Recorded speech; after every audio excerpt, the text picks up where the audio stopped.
The story opens with an elderly man reading through the diary of Judd Duplessis, recounting the tale of the Good Friday murder through his accidental witness. This is the backstory of the man who wrote this diary. We see him throw a punch at a deacon for saying something out of line. Immediately after, he's confronted by the church fathers in the hallway. He pleads for their forgiveness, insisting that he wants to be a good priest and spread the teachings of Christ. He begs them to give him another chance. The father informs him that due to his behavior, he's being sent to a small parish in Chimney Rock. He'll serve as the assistant pastor at Our Lady of Perpetual Fortitude, which is led by Monsignor Jefferson Wick. The father instructs him to go there and help Wick gain believers and supporters for the church. The man arrives at the church in Chimney Rock. Father Wick enters, and the man introduces himself as Judd Duplessis from Albany. Father Wick introduces him to Martha, the church secretary. Wick then asks Judd to take his confession. Outside the church, Wick confesses that he admired wealth and the power of other men. Then he reveals that he's confessed inappropriate behaviors at least 30 times since his last confession 3 weeks ago. He goes into uncomfortable detail about where and what he thought about, including Japanese cat cafes, making things incredibly weird for Judd. Judd tells us that this was the first punch from Wick, and it wouldn't be his last. Over the next few weeks, Judd settled into life at Our Lady of Perpetual Fortitude.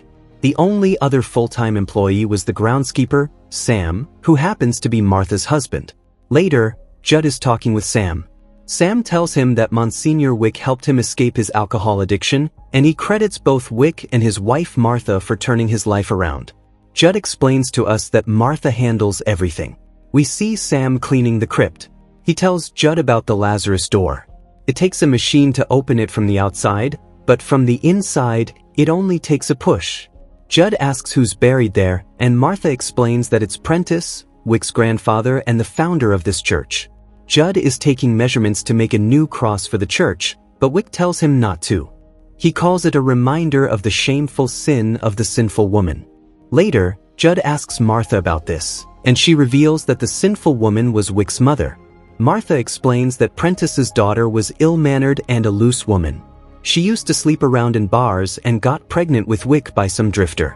Prentice told his daughter she would inherit everything he owned if she stayed with him and let him raise Wick in God's way. She stayed with him until he died, and when he finally passed, she couldn't have been happier. Then Martha drops the bombshell. Prentice left nothing in his inheritance for his daughter except for one artifact. This drove her completely insane, and she destroyed the entire church in a demonic rage. When Martha found her, she tried to comfort her, saying, "Sister Grace, God, your Father, will forgive you in His love." Hearing this, Grace lost it completely and attacked Martha. Martha tells Judd that Grace died right there on Prentice's tomb, throwing herself onto it. Judd reflects that the darkness of that story was the bedrock of this place. He asks himself, why would someone make this their spiritual home?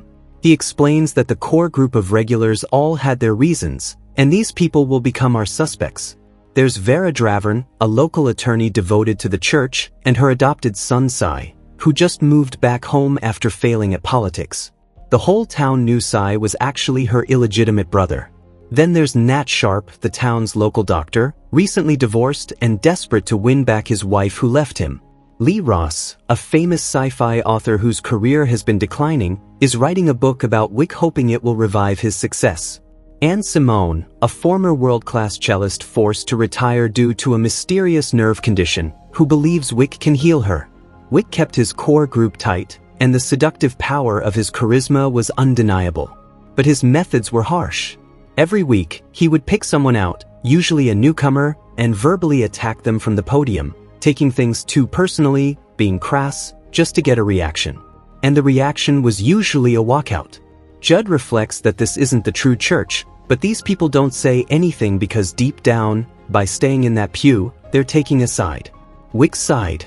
Seeing all this, Judd tries to offer a counterbalance by starting his own prayer group. But when Martha texts Wick about it, his response is hostile. Everyone abandons the meeting, too afraid to anger Wick. The flock remains loyal to him out of fear. Martha tells Judd his coup has failed. Judd challenges her, asking if she could confess her deepest sin to Wick without fear. Martha says yes, she can. Martha walks out of the confession room looking exhausted, but she smiles as soon as she sees Judd. Wick walks out looking exhausted and gasping for air. It's Holy Week, the week of special services leading up to Easter. And it was on Palm Sunday that Judd finally broke. Wick is confessing to Judd. He goes on with his same rant about inappropriate behaviors. He mentions it's the 9th month since Judd came here and asks how he's doing. Judd starts his confession, and Wick listens. Judd reveals he found out from medical bills that Wick had surgery and is physically incapable of an erection. He says he can handle whatever this is, but he's seen the way Wick handles this flock, and he doesn't like it. Judd confronts Wick about how he's keeping the flock angry and afraid on purpose. He says Nat is becoming bitter and hateful, Lee is becoming paranoid, Simone is being manipulated for her donations, and Cy is misusing Wick's clips for political gain. New people aren't coming to the church. This isn't the way of Christ. Wick punches Judd in the gut and pushes him from the chair. He says he's the world, and Judd is the church. Then he starts kicking Judd. Judd gets up and takes a defensive position. Wick says the world wants to destroy them, and they need to fight back. He tells Judd that his way is soft and cowardly. The world is trying to destroy them, and he carries the burden. He holds the line. Judd says that Wick is poisoning the church, and he'll do whatever it takes to save it and cut Wick out like a cancer. He says Christ didn't give up on him, and he's not giving up on this church. Wick walks away. Cy was hiding nearby, recording everything. But Wick was one step ahead of Judd. Judd barges into a meeting being held by Wick against him. Wick throws a book at Judd and yells at him to get out. This was Wick's final move against Judd. Open war. In a moment of anger, Judd gets drunk at a club and breaks off a wolf figurine from a lamp. He throws it at the church, breaking a window. Sam discovers him, and Judd runs away. Fast forward to Good Friday. It was a 3 p.m. service. The atmosphere in the church felt strange. The anger felt less calculated and more unhinged. As always, after the homily, Wick was tired. He would duck into the small storage closet to be out of sight, and Judd continued the service's usual routine until Wick was ready again. As everything was going smoothly, suddenly Wick fell to the ground in the closet. Judd goes to check on Wick and finds him dead. All the people rush to the closet and find him dead. Judd says there's something on his back. Nat tells Judd not to touch anything and to come out. Then Nat goes into the closet.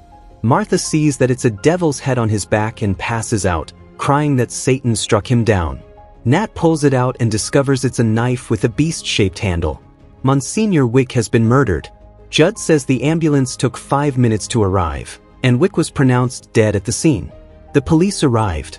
This was an insane event for such a tiny town. The local chief, Geraldine, was thrown in headfirst. Throughout all of Saturday, they were interrogated. The chief points out that Judd was the only one on stage at the time of the killing. He had prior possession of a wolf head figurine attached to a weapon, and he hated Wick's guts. The chief tells Judd that he's the major suspect. Cy has posted a video of his confrontation with Wick and tells him to be careful. While leaving, Judd finds a chain near the room where Simone was being interrogated. Judd says he turned on his phone just 2 minutes ago and had hundreds of messages and calls branding him the killer priest. He wasn't thinking about getting arrested or defrocked.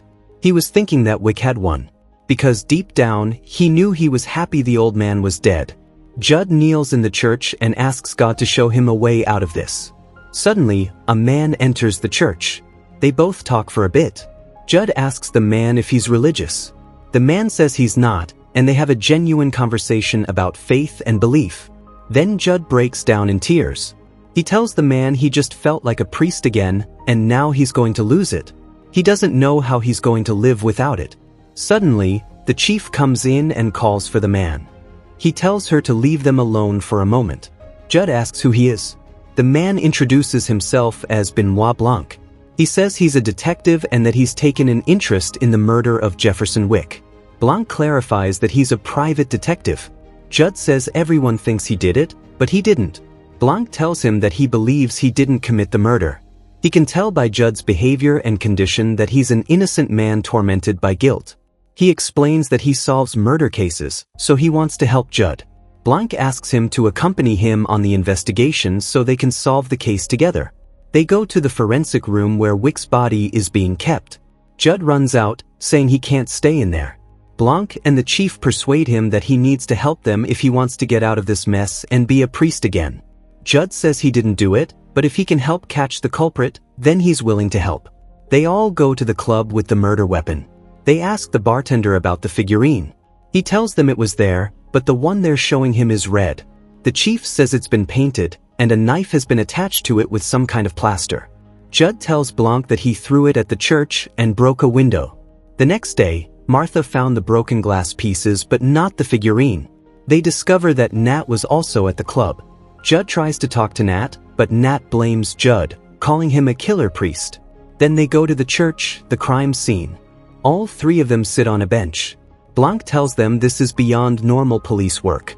This is a textbook example of a perfectly impossible crime. Blanc hands them a book, John Dixon Carr's The Hollow Man. He says it's a veritable primer on locked door mysteries, the impossible crime. Judd gives Blanc a book recommendation sheet from the office containing books of the same genre. Blanc asks who chose these books. Judd says Martha pulls themed lists from Oprah's website. Blanc concludes that the murderer copied techniques from these books to commit the murder. They're in the church now, investigating the crime scene. Blanc presents three possibilities. Wick was murdered before entering the closet, killed from outside the closet, or killed by something already inside.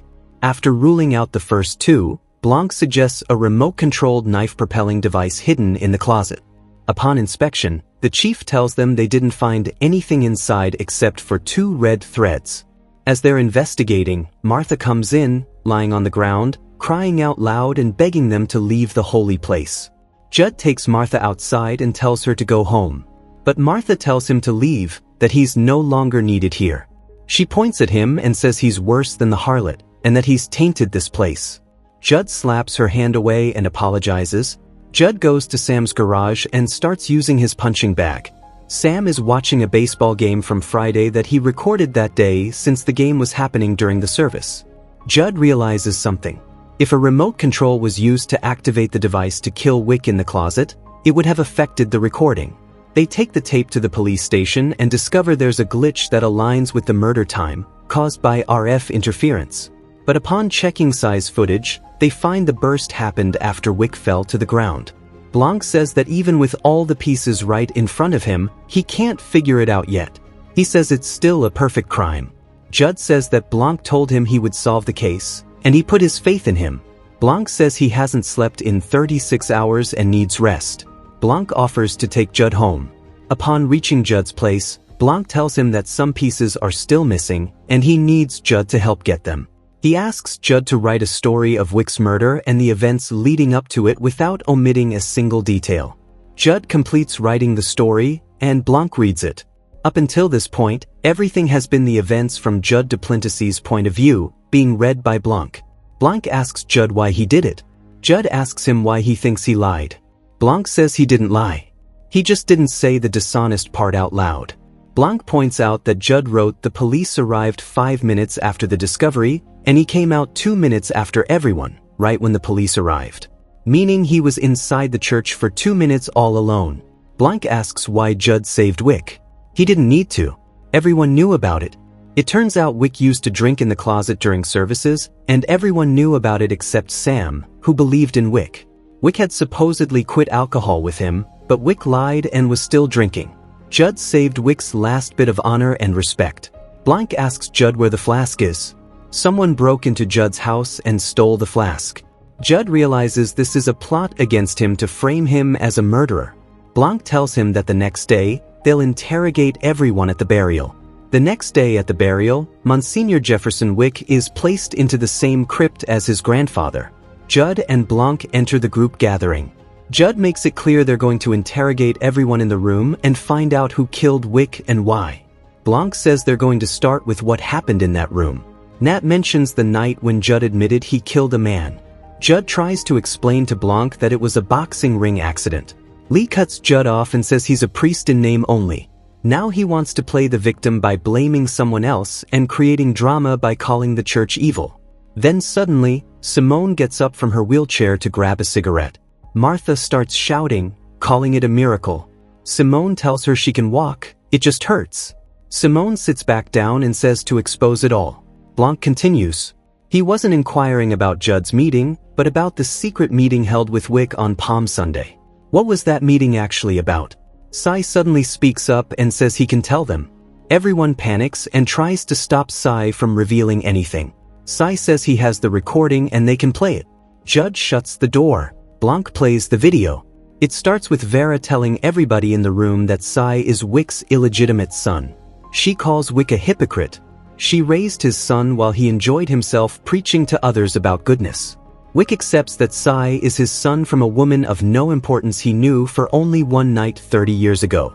He says Cy is his heir, and now everybody will know about this since they'll all tell everyone. Vera says it's all nonsense. She says they're standing by Wick. She just wanted to see them accept his terrible behavior and come back for seconds. The others defend Wick, saying they still believe in him despite this revelation. Wick says he'll give his last service in 1 week and then he'll close the church. But not before he destroys every single one of them. He threatens to expose and ruin each of them professionally and personally. He tells Nat he'll reveal he treats patients while drunk. He tells Lee he'll get him blacklisted. He tells Vera she's disappointed her father. He tells Simone he can't heal a faithless woman, and she'll die in that wheelchair. Everyone is in disbelief, asking Wick why he's doing this. Lee asks if this is because of Father Judd's prayer meeting. Wick flips out. He says this is his church and he's fortified it with his faith. Suddenly, Judd enters the room. Wick stands up, throws a book at him, and yells at him to get out. Wick continues, saying that on Easter Sunday, he'll expose them all and cut them loose. The video ends, and Judd opens the door. Now only Vera and everyone else remain. Judd asks Cy why he did it. Why did Wick decide to cut off the flock? Cy says he did it because Judd told him to. Cy met with Wick earlier and told him he knew everything. Wick acknowledged him and told him he hated being here. He'd found the inheritance his grandfather had hidden, and now he planned to retire. But Cy convinced him that they could both get into politics and make even more money. But Wick had to cut off the flock of these miserable people, destroy them so they couldn't interfere, and they could move forward in politics. Blanc asks Cy, now that Wick is dead, the inheritance is his. Cy replies, technically yes. Blanc says he doesn't know where the money is. Cy says Wick didn't tell him, and all his accounts are empty. But he knows where the money is. He says the safest place to hide $80 million 50 years ago is a Swiss bank account. Cy says it has to be somewhere, an account number. He shows a paper to Blanc, trying to solve it, but it doesn't lead anywhere. Cy asks Blanc to work for him and find the money since he's a detective. He asks if Blanc knows anything about this. Blanc refuses. But the truth is, Blanc and Judd do have a clue where it is. The only inheritance Prentice left for his daughter. They both start taking it apart piece by piece, only to find nothing at the end. But Blanc finds the small idol of Jesus and smashes it into pieces, only to find nothing again. Judd says none of this makes sense. He's going to file some papers, but then he realizes something.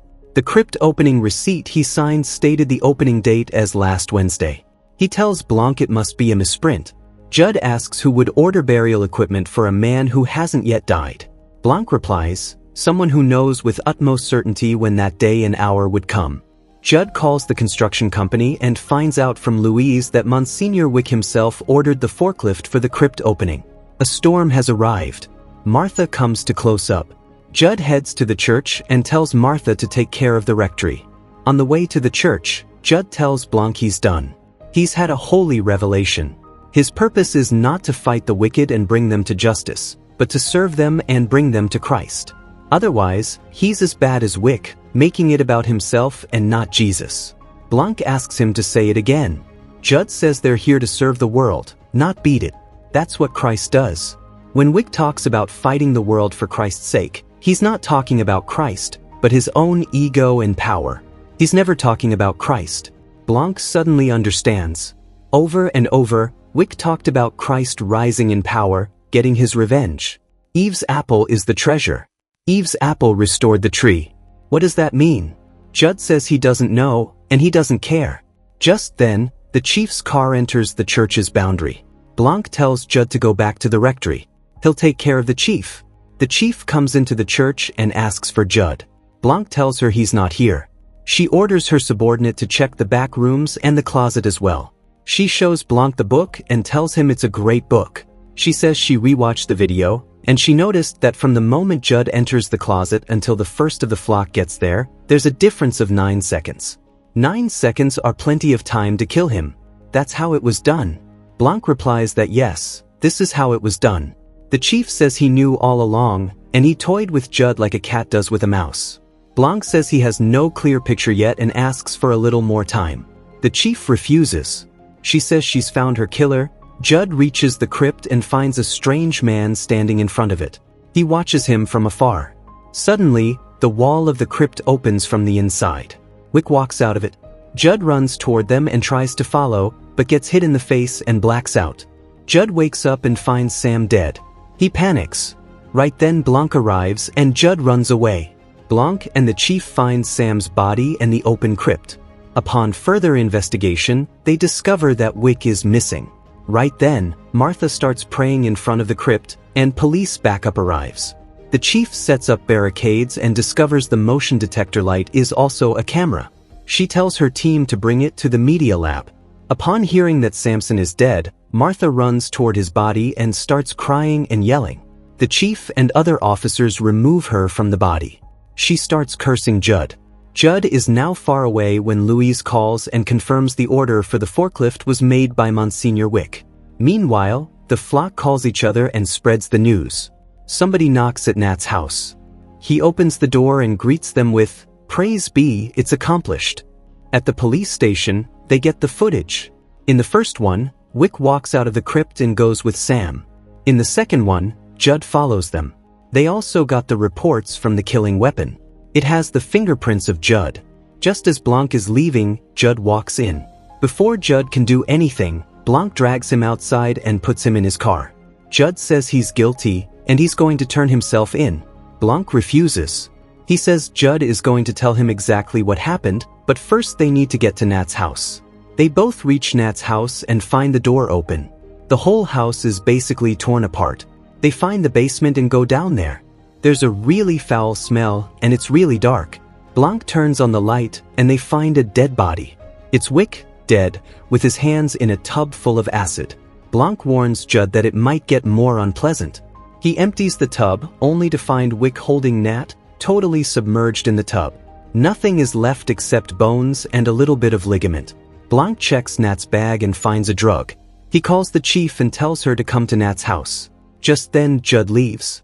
When Blanc confronts him, Judd says he killed Samson, and he has to do this on his own. Judd returns to the church and says he's ready for confession. He goes into the church and kneels. Everyone comes in with him. The chief comes in to arrest him. She says he can confess anything in the church. As Judd is about to confess, Blanc interrupts him by playing the organ and stops him from confessing. An argument breaks out. Blanc tells them to sit down and listen to him. Then Blanc climbs the podium and tells everyone dramatically to sit down and listen to him. Everyone sits down. Blanc says, "Let's start with Wick's murder." Wick went into the closet that day. He'd hidden a flask containing a strong tranquilizer. He drank it and fell to the ground.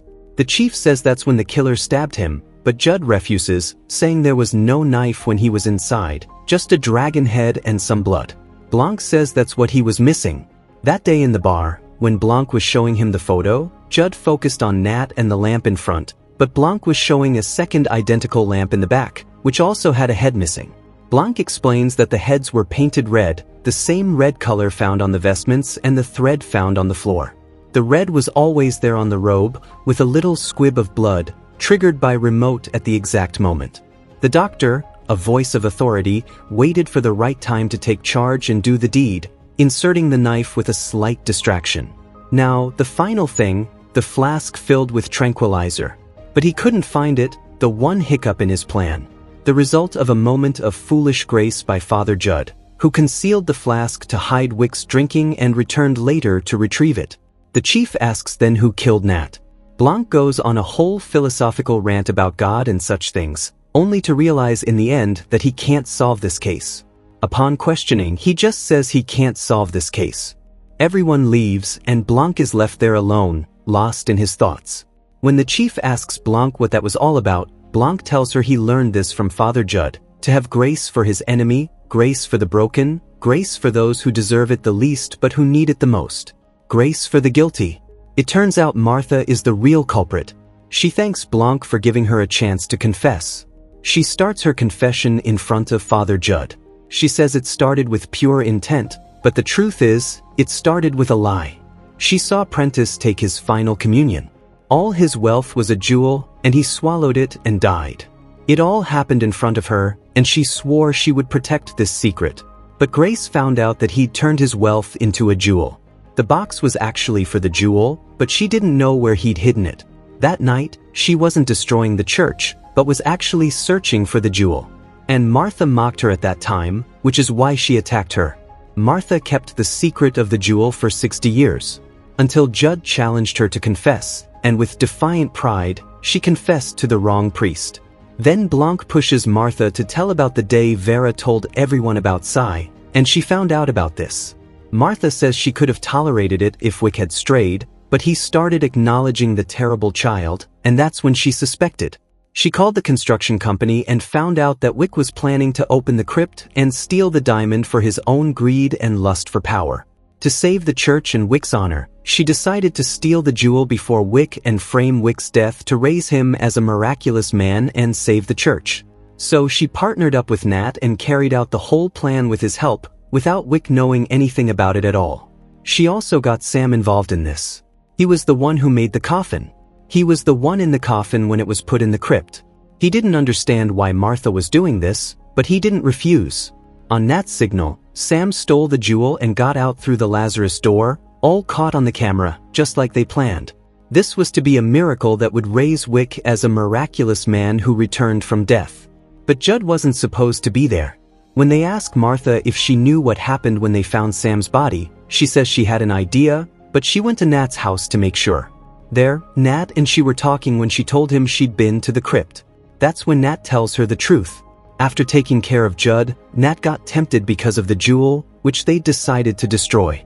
But he wanted money, so he decided to get rid of people in his way and blame a young priest with a violent history. He tells her he's poisoned her coffee with a drug that has no cure, and she'll die in 10 minutes. He tries to explain why he's doing it. Money will bring back his wife, and so on. But Martha was one step ahead. She knew he would do something like this, so she switched the glasses earlier, and he died from the poison. She says she did these things with hatred in her heart. Then she got rid of the bodies. Martha feels she's completed her confession, saying it's too late now. It turns out she's taken pentobarbital, the same drug. Blanc figured it out from her lips during his speech. Martha asks for forgiveness for everything and lets go of all her hatred. At Father Judd's persuasion, she even asks forgiveness for poor Grace and everyone she's wronged as she takes her last breath. Her hand goes limp, and the jewel falls out of her hand. They both look at each other as the jewel lies on the ground. Blanc just leaves without saying a word. 1 year later, everyone moved on with their lives. The jewel was never found, which is what Judd tells Cy while he's confronting him and Blanc with lawyers. Judd says they gave Cy all the chances, and the jewel was nowhere to be found. Mr. Blanc was there when Martha died, and she didn't give him any jewel.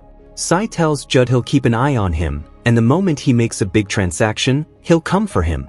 Judd tells him to come to church sometime since his real inheritance is in Christ. Blanc and Judd part ways on a good note. Judd opens the church again in hope of a new beginning. Thank you for watching this video. If you enjoyed it so far, like the video, comment your thoughts about it, and subscribe to the channel for more videos like this.